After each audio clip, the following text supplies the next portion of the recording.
Hey, this is Ashley, and welcome to another episode of Courageous Worth. Today, one of my best friends, Corrie Nance, joins me on the podcast. I love talking to Corrie. She has been my roommate twice at different points in our lives, and when we were also neighbors at a different time in our lives. And she is someone who I have just really enjoyed being friends with over these past 12 years. And the reason I asked her to come on the podcast this time, there are multiple topics I could talk to her about, but this time I really wanted her to talk about her different experiences with unemployment because that has been something that has occurred a couple times in her life. And I think that there has been so much that she has learned during those times regarding her own self-worth and just the importance of how to deal with difficult situations in times of uncertainty, which is something that at the time of this recording, we can all relate to with COVID going on. And so I think there are a lot of things that people can gain from her experience and all the wisdom that she has gained and just the amazing person she is. So I hope you enjoy this interview with my dear friend, Corrie Nance. Today on the podcast, I have one of my besties, Corrie Nance. According to Facebook, we have at least been friends for 12 years, but I just feel like Feels like 20. exactly. Yeah. And I'll never forget when so I was living with both of our friend Julie at the time, and Julie was like, hey, I have this friend. Like we had a 3-bedroom. We were trying to find someone to fill that 3rd bedroom. She's like, I have this friend named Corrie. And I was like, I don't even know about this girl. But then, it was pretty instantaneous that we just felt like it was meant to be after I met you. Like it was love at first sight. Yes. And it's just been growing through the years. Right. Corrie, will you accept this rose? I've accepted many. Okay. And we haven't lived a life of crime, but we did have crime happen to our place that we lived together. We had a break-in, and basically I had come home. We had this 2-story townhouse. All 3 of us were gone. We had this 2-story townhouse, and I lost my keys. You yes. Like that I lost my keys. I was going to spare you that. Okay. So what really happened was Corrie had lost her key. And so her and I were sharing a key until we could find her key or get another one made. So what that meant was I would put my key underneath the back mat. And so basically her and I were entering the house through the back door. And I had gotten home before the rest of the girls, and I was walking around the back of the house. I noticed that the door was open. Now, Corrie, there have just been many examples of this, so I just feel like this is a factual statement that there are some times that you have perhaps forgotten to close something, close a door, close a car door, close a refrigerator door. I don't think you like to be limited by doors, so I get Love that. Leaving it open for everyone. Exactly. Yeah. I'm a very open person. That's the point. And so I noticed the back door was open. And so at first I was like, oh, Corrie, okay. But then I just felt something was just like, I think something's off. And I just felt like someone was maybe in the house. So basically I called the police. The police came while they were checking out the house. By that time, you and our roommate Julie had come home. And I remember thinking, oh gosh, the police are going to think that we were robbed because of how messy my room is. And sure enough, they came out and they're like, hey, everything's fine. No one's in here, but was your downstairs already a mess? And I was like, yeah, we, thought you might think that. And so we go into the house, and I don't know. I think there are different levels of messes, but a mess. There was like coffee filters strewn. Oh yeah. There was coffee filters strewn everywhere. There was my chair, which was a big arm sitting chair, not just like a little chair, was upside down on my bed. And all your drawers were taken out. All my drawers were taken out. I could still see that happening. Maybe at some point that you would take all your drawers out and throw it on the bed, but it did look a little off. But the chair, I would not sleep with a chair on my bed. I just think that's a hazard to my house. You would sleep with your shoes on. Yes. I did do that, especially when my friend and I tried to go on walks early in the morning. I was like, this is going to save one step, so I'd sleep with sneakers on. Okay, there's too many stories, but basically, we ran outside and told the police, like, no, our house was not like this. And he came inside and he started questioning all of us. And the best part was he looked at Corrie, which Corrie is what is your height? I'm 5 feet tall. 5 feet tall, beautiful height. And it was just funny to see like him like looking at all of us and then him being like, what about you? What, do you have beef with anybody? And Corey was like, beef. I don't have any beef with anybody. What are you talking about? But those neighbors next door, remember the bagel guy? Oh, I remember the bagel I feel guy. like he knew, and I think there was a whole drug ring going on over there. Well, see, I'm so oblivious. But I'm a detective at heart. I like to know. You are. Always So he knew that police was like smelled that there was something off about you. He knew about it. He knew I was like in it to win it. Yeah, I just love that out of all of us, you were the one that he was like, do you have beef with anybody? And you're like, I don't got no beef. What's beef? I was like, I ain't got no beef.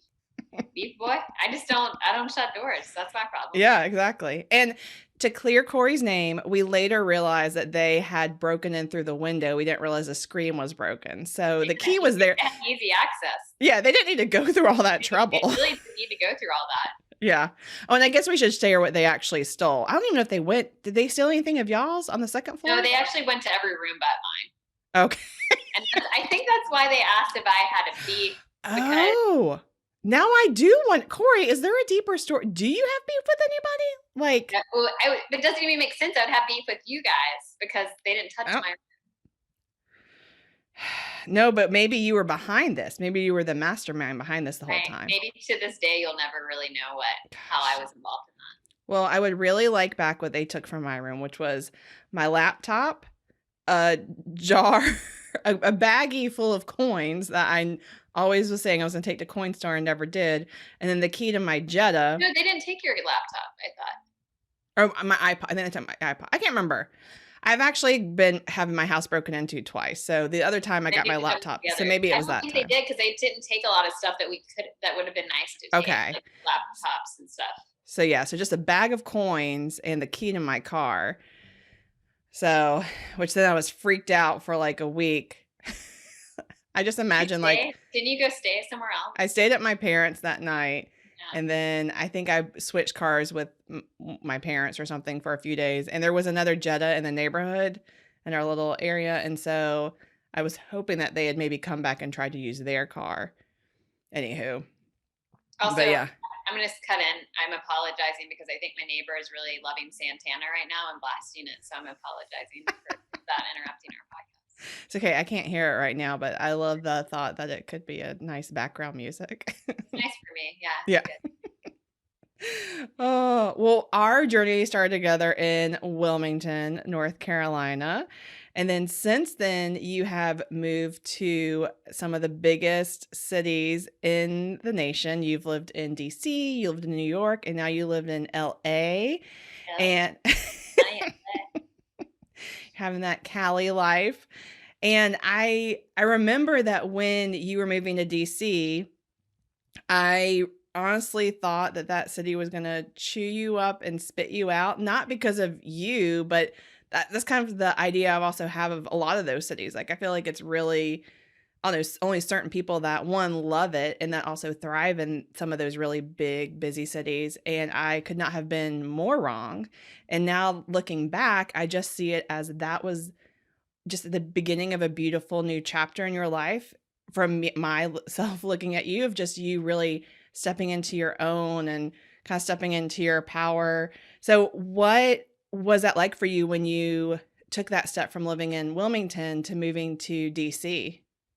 Well, I feel like in general, as you know, I was homeschooled, and that was actually something that for a long time, I feel like I held on to as like a negative, like feeling like maybe I didn't know as much as other people that did it like normal schooling in high school. And, but I always had like this, I wanted to know, I always like to know new things and like see new places.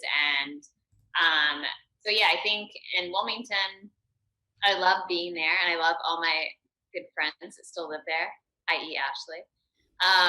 But I think I was ready to kind of be challenged, and I felt this sense of like longing to be in a different place and explore and yeah, kind of find myself, I guess you would say, which I feel like the journey is I'm still there. I'm still trying to figure out things about myself. But yeah, I think in general it was actually the first 6 months was really hard. Like it was just lonely. You're in a big place with a lot of people, but you're getting to know people and you don't have any familiarity. So you're just kind of like excited for like the first 3 months. And then that kind of sits that you're like, oh, I don't know anyone here.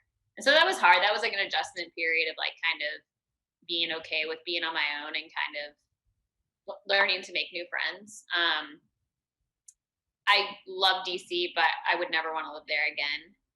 And there are certain things about it that I think it did spit me out. Like I wouldn't want to live there again. I feel like it's a hard place to live, and politics are like a big part of living there. So that's not necessarily my jam.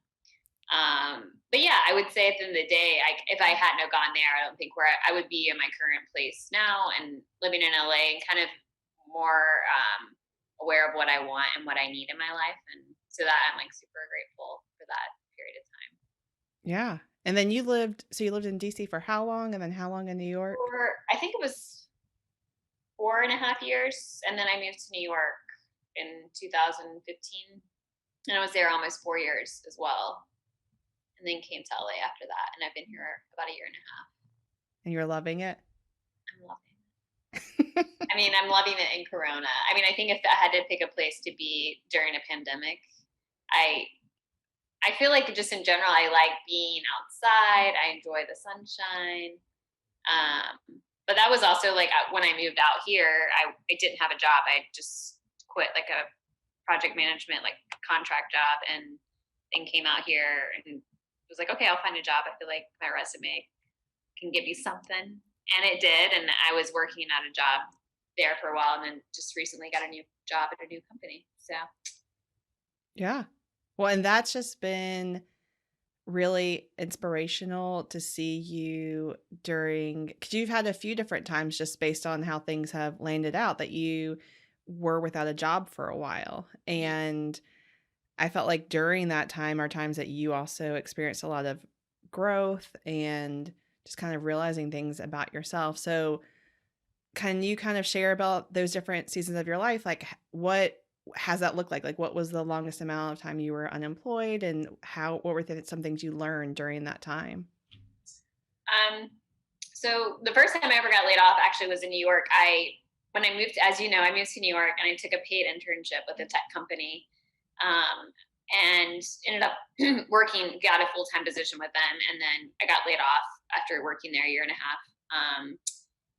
And at first, that was the first time I've ever been laid off. So it took a hit to like my ego. Like it was like, well, maybe, I mean, they told me it's not, it was like they were cutting a lot of people at the company, but I felt very like ashamed of myself. Like I wasn't good enough, and I think sometimes I realize that like I'm a people pleaser and I just want to present this like sense of perfection. And one, we're not perfect. And then two, I think I wasn't even really happy at that job. It was like more just the thought of wanting to prove myself. But I was like, it's not really enjoyable to prove yourself if it's not even something like who are you trying to prove to accept yourself? And like if you can't accept yourself, then that's kind of an issue in of itself.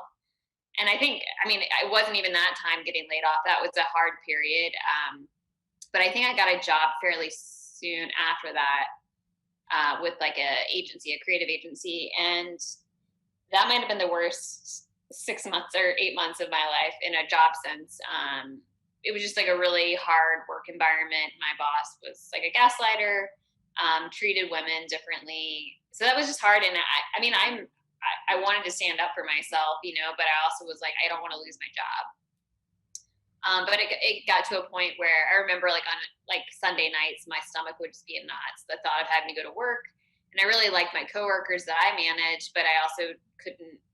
I felt like I couldn't perform my best because I had someone who could not lead well at all and talk down to me and everybody mostly that I worked with, and so I ended up quitting that job. Like I called him, but I was very like straightforward. I felt very good about kind of taking care of myself in that way, knowing that it wasn't healthy to be in that like mind state and just working in misery. But I kind of had to take a step of faith, knowing like I don't have a job, but I really know I need to cut this out of my life. And a week later, one of my best friends unfortunately passed away in a drowning accident. And looking back on it, I think initially I was like, how is this all happening right now? But I really feel like it actually, in that period of time, I think I really learned a lot about myself and what was important in life. And my friend, which, you know, Ricardo, I think he lived life to the fullest. And not only did he care about himself, he cared about others and made people feel present. And I was like, that's important. Like, that's important to me. I care about people. And like, that's one of the things that I feel like I'm good with people, you know, like in realizing that and like, well, what can I do with that in a job sense? And what does that look like? And I had another job that I got laid off, like literally, I quit that job, got laid off again. And then, yeah, it was a dark period. I mean, I won't like, you know, color code it. It wasn't very rosy. And obviously in that time, I think I used other things to like try to fill that not feeling great about myself. And after that losing of a job, I did get a new job. And I think at that moment, I knew something needed to shift because I was just ready for a fresh start. And New York is great. I love it. It's one of my favorite cities, but there is just like the grind of like, it's kind of like you're in this hamster wheel, like constantly. And you feel that everyone's just doing it because they're like, well, we have to keep up because that's what we do here. And I was like, I don't want to do that anymore. Like, I want to feel like I need to take care of myself physically, but also mentally. Like I was always with people. I was always going out to happy hours, like constantly. And it was just this constant need to be doing something. And I felt like I wasn't okay with just being and like sitting with myself. And so that's kind of what prompted my move to Los Angeles. And I don't know what you kind of want to know more about unemployment. I think to say in those 3 years of kind of having that up and down, I feel like I learned that things are always going to change and no job is guaranteed. But like, I think having this last job that I was at in Los Angeles before the job I had now, when I got laid off, I actually like walked out with a smile on my face because I was like, oh, this is happening for a reason and it's out of my control. And there was a big piece about that even in the 6 months that I was without a job, I started surfing. Like I was like getting up and having a routine and still finding purpose because we all have purpose, whether we're in a cool job or just like doing yard work. Like it really doesn't matter. Yeah. You Yeah. know? Well, and what would you say to someone who is in that, whether it's the position of being unemployed, or I think that so much of being employed is typically it's not something that you know is coming or or planned for. And right now, you know, during the time of coronavirus and also just other times, like there's just things where we have seasons of the unknown. So Mm-hmm. what, like based on what you've experienced, what would you say to someone who has just entered that time and is just really struggling with fear and dealing with all the stresses of it? I mean, I think it's totally normal to have fear and anxiety around. I mean, like we live in a world where you need money to live. You need you know, we want to have a house, you know, we want to have a roof over our head. I think it's more just getting outside of yourself and realizing, even currently, like, yeah, there are a lot of people without jobs. So, no, it's not just you, and that other people are going through the same thing or have gone through the same thing.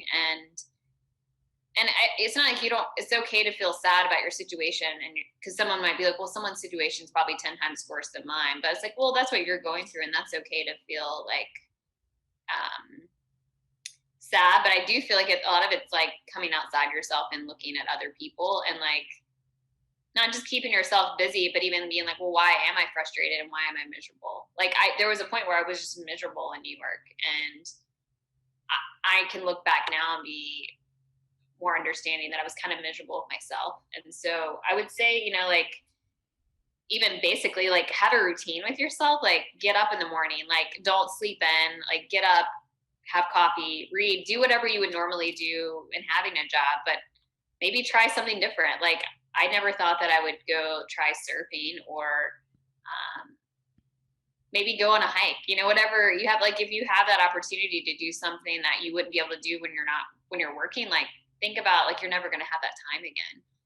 And I really built some really cool relationships over that time with people that worked in like maybe industries that aren't a 9 to 5.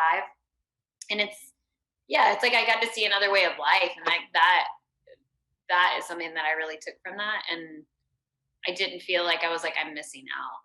I'm actually like missed that. I missed that time because it was actually a really sweet time. But the other times I was laid off, I definitely didn't look at it like that. I was kind of just like, why am I here? Why do I get this? I don't deserve this. Like I felt sorry for myself. And I think in the fact that the job I recently got, like I got it in Corona, and but I felt like everything aligned because it was like I was at peace with myself. And I'm not saying just because you're at peace with yourself, everything's going to fall perfectly. But I do feel like when we put that out into that positivity out into the universe and are at peace with ourselves, people are drawn to that too, and people see that. And so, like, I want to help people that are looking for a job. Like, I love helping people that are like need something because at the end of the day that makes me feel happy that people are like doing something that they enjoy or whatever that looks like in a job mentality. Or I don't know, I just think as Corona shows us, like we don't know what the future holds, so like why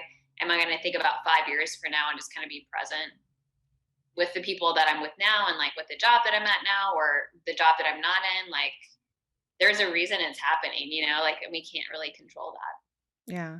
Well, and you saying that just makes me kind of think how, I mean, when I think of you, like I don't feel like you're not a stranger to anyone. Like people meet you, they're drawn to you. I have this theory about your beautiful blue eyes that people cannot resist it, but that's not even, it's more about your personality. But I'm telling you, if you're listening to this right now and you're listening to it on the podcast, I do suggest you also hop over to the YouTube version. I mean, warning, you might get drawn into Corrie's blue eye. But it's her heart and personality that's going to keep you drawn in. No, but I just love you kind of saying that, how the different times when you were just really down and you weren't kind of how I see you as when you are living more in alignment with yourself. Like I feel like Corrie is a sign of that everything is going really well is just when you're interacting with a lot of people and you're so inquisitive into people's lives and just really wanting to get to know them, and you just have a great curious personality, and it just My makes me mom think. said I was Nancy Drew, so you'd make it sound nice, curious, but a detective at heart. Well, Nancy Drew is cute too.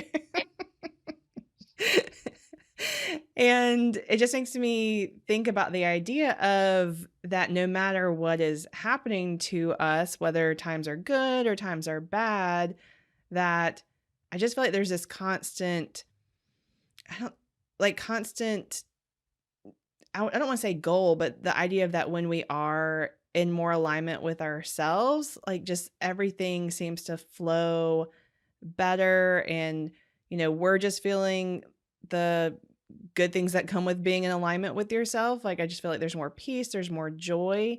And I do think that at certain times it's harder. I think that like exactly like you said, like you've learned to build routines, like morning routines when things are harder.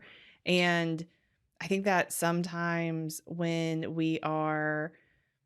things are hard, at least I know this for myself, that sometimes I like retreat from different ways that I typically am. Like you said, like sleeping in and all these different things. And so I just love thinking about that with you, how I just feel like your life has been an example of how it really does make a difference when we try to just really take care of ourselves and in a way to really show up as we really are in our best self. Yeah, I mean, because I feel like we can find other outlets, and I mean, for me, which I won't go into like deep detail, but like you can self-medicate, and like Yeah. find ways, whether it's dudes, or like and not having any boundaries in life because you're kind of everything feels like it's a free for all at that point, and you're just like, well, trying to grab onto something to make you feel grounded, but in turn you're kind of doing the opposite. And I think that was just something I learned where I was like, oh, I'm trying to like reach for this. I feel alone, but it's like, yeah, but no guy's going to make me feel better about myself. Like, no,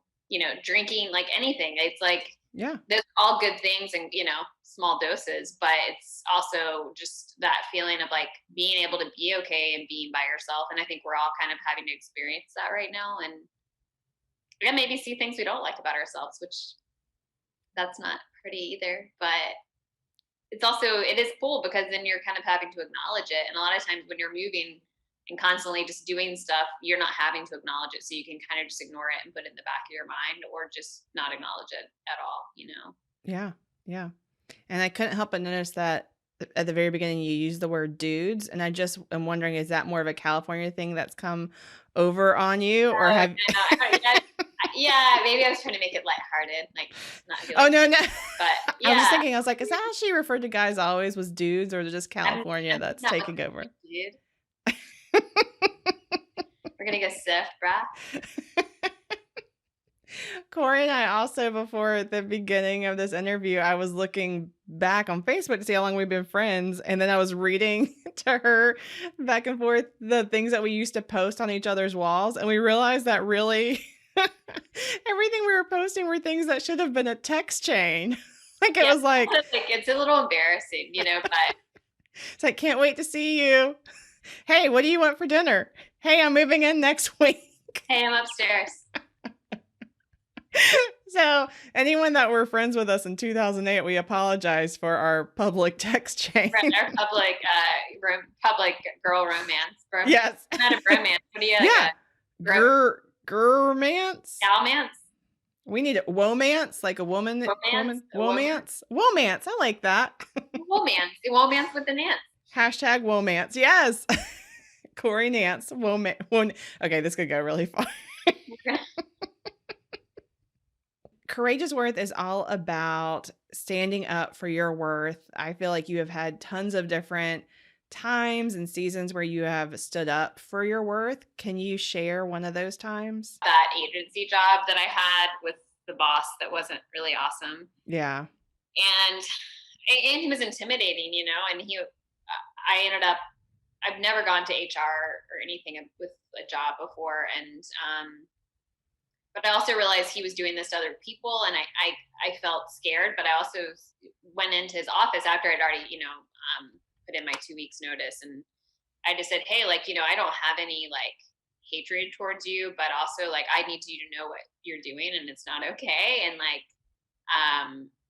and also relay that post to like the HR team, but that felt good, not because it was like I'm gonna get back at him, because I didn't like hate him. I didn't want him to be like that, and I didn't want other people to treat it like that. So it felt good to initially just quit the job and know that like I was worth more than that and not to be treated that way. And I think in a lot of ways, a lot of people have that in a work environment. It happens so many times. I mean, man or woman, whoever. And yeah, it's like no job is worth that. It's like we're with those people 40 plus hours a week. I'm like, I don't want to have to deal with this and feel like this mentally and physically.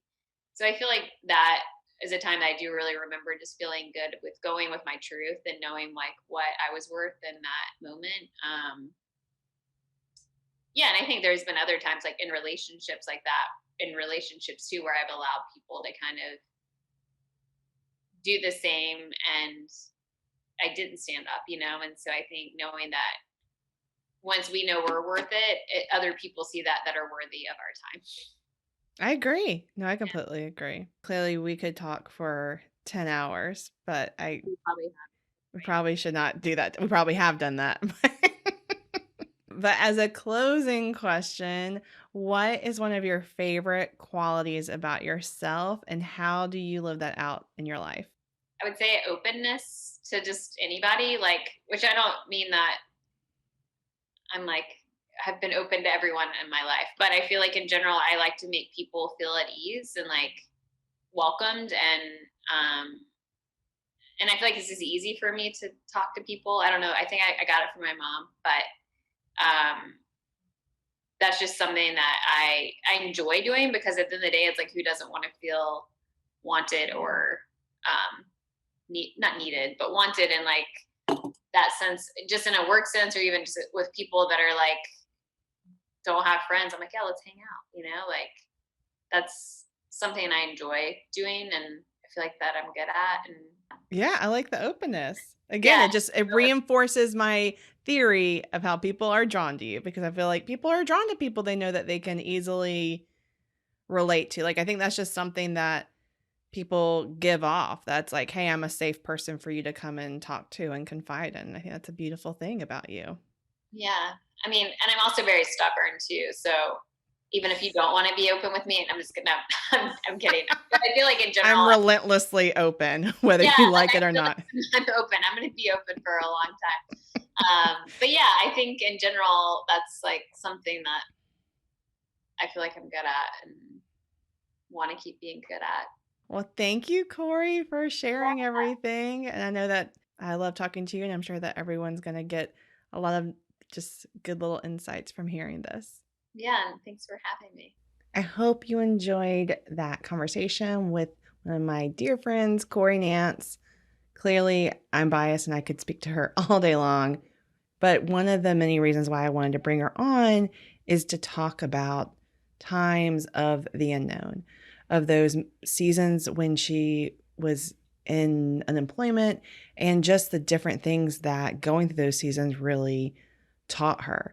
I love, number one, talking about how you're not defined by whether or not you have a job. You're not defined by what job you have when you have a job. And I think that that is so difficult to deal with. It's really difficult to wrap our heads around that. There are sometimes where we have a job that others may seem as being esteemed, that then we can feel better about ourselves. But we need to remind ourselves that our worth is not tied to our job description.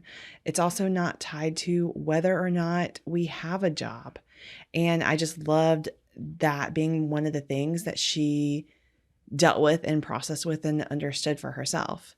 Another thing we talked about was the importance of routine, especially when you're going through difficult times and you can just tell that you're, just it's harder to have that energy, and that having that routine really helps you. It helps you just, kind of get through the days better and just really make sure that you're taking care of different areas of your life, from mental health, emotional health, physical health, all the different areas of health. And so I love her sharing that about the importance of having a routine. And I know that right now, during the time of this episode, we are all experiencing a global pandemic. And I think there's been all these different stages to that. For myself, when everything began, I was incredibly productive for the first few weeks, like more productive than I've ever been. And then there's been times where I just wanted to sleep a lot. And so it's just been trying to navigate this new time that none of us have experienced before, and figuring out what things can help us get through that better. And I totally agree with her that whether it's having a routine for you, that might be what helps you. But I think the point is that the routine is to make sure that you're tending to all these different areas of your life that really help you, that again, help your mental health, emotional health, physical health. And so you might be someone that the concept of a routine is just confining to you and you might rebel against it. That's okay. The point is, figure out what you can do to incorporate more things into your life that just benefit your overall health, whether that is a very strict schedule, having a friend keep you accountable, or you just knowing, hey, I need to make sure that, maybe it's getting out in nature is part of my life at least once a week or twice a week or whatever that looks like. And so my challenge to you is that you will just take a moment after you listen to this and think, okay, how are these different areas of my life doing? What ways do I need to make some changes in order to get some more balance in my life? And the last thing I love that we talked about was about staying connected to who you are. I think, that is a big message that I try to convey on Courageous Worth is the importance of being true to yourself. I believe that when we are true to ourselves and when we know that we are valuable just as we are, that we can live out such a beautiful life of purpose, of helping others by being our true self and just loving others naturally as we are so inclined and gifted based on our differences. And so I love that she saw that the moments when she was really true to herself was when she was thriving more. It made no difference whether it was during a season of employment or unemployment, that just the whole thing of her realizing, when she was connecting with people, when she was, just being around all these different things that make her be alive and that are her true self, which can be harder to tap into when we're going through hard times. And so I really hope that you will just kind of take a beat and see how you are doing right now. This is true anytime because we all have different crazy seasons in life, but especially right now, I think we all can relate to this time of really need to check in with ourselves and seeing, hey, am I being true to myself? Like, what do I need more of? Do I need more time with people? Granted that, again, during this time could mean time with people, but in a backyard setting 6 feet apart. We have to get a little creative right now, but realize that it is very important and that the more that you can be true to yourself and, do the things that energize you and that are a passion to you and bring you joy, that you need to fight for that. And we have to fight a little bit harder right now, maybe to find that and to keep that. So I really hope that you will take that time to do so. And if you need help in doing that, please sign up with a free coaching call for me. I would love to walk you through some ideas to help you find those things just to bring more balance and more alignment in your life.